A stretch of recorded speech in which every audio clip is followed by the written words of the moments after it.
அவர்களுக்கு நன்றி. இன்றைக்கு திட்ட உரை 2 பேர் திட்ட உரை நடத்தினார்கள். சொல்வேந்தர் தமிழ்செல்வி, சொல்வேந்தர் முரளி.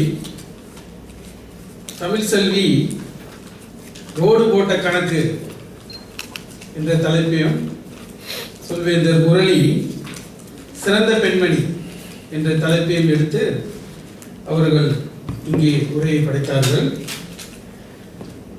அவருடைய உரையை மதிப்பீடு செய்த சொல்வேந்தர் கஸ்தூரி, சொல்வேந்தர் கண்ணன், இவர்கள் இப்பொழுது இந்த மதிப்பீடை இப்போது செய்ய உள்ளார்கள். அதற்கு நேர கட்டுப்பாடு உள்ளது. அந்த நேர கட்டுப்பாடு 3 நிமிடம். 2 நிமிடத்தில் பச்சை விளக்கும், 2 நிமிடம் 30 வினாடியில் மஞ்சள் விளக்கும், 3 நிமிடத்தில் சிவப்பு விளக்கும், 3 நிமிடம் 15 வினாடி மணி ஓசையும், 3 நிமிடம் 30 வினாடிக்கு மேல் பேசினால் வாக்களிப்புக்கு தேர்ந்தெடுக்கப்பட மாட்டார்கள். இப்பொழுது முதலில்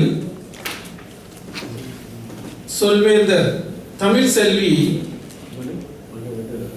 ரோடு போட்ட கணக்கு திட்ட உரையை மதிப்பீடு செய்த சொல்வேந்தர் கஸ்தூரியை இப்போது அழைக்கிறேன்.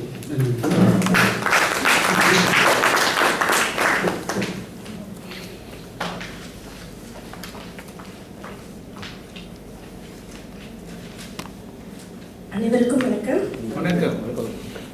ரோடு போட்ட கணக்கு தலைப்பு நீங்கள் தொட்டு பேசியது மிகவும் பொருத்தமாக இருந்தது.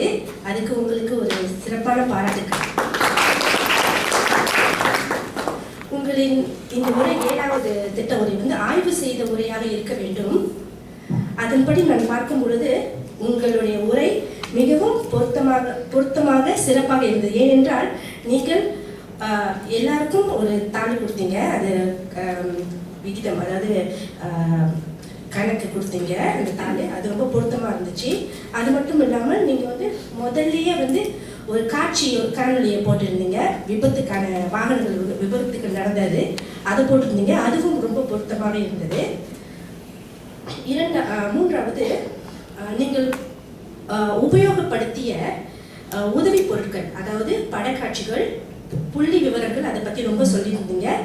ஆதாரங்கள், உண்மையான நிகழ்வு குறிப்புகள், அதை பற்றி எடுத்துரைத்திருந்தீர்கள். மிகவும் அருமையாகவும் பொருத்தமானதாகவும் இருந்தது. பிறகு அது ஏன் சொல்றேன்னாக்கா, விபத்தோட புள்ளி விகிதம், இறப்பு கணக்கோட புள்ளி விகிதம், அதை பற்றி ரொம்ப அழகாக சொல்லியிருந்தீர்கள். உங்கள் பேச்சு நற்பயன் அளிக்கக்கூடிய வகையில் ஒழுங்குபடுத்தியிருந்தீர்கள், அழகாக ஒழுங்குபடுத்தியிருந்தீர்கள். எப்படின்னா, தொடக்கத்தில் நீங்கள் அனைவருக்கும் கொடுத்த தகவல் குறிப்பு, பிறகு படக்காட்சி, புள்ளி விவரம் பற்றிய அறிவிப்பு, அதை பற்றி நீங்கள் எடுத்துரைத்தீர்கள்.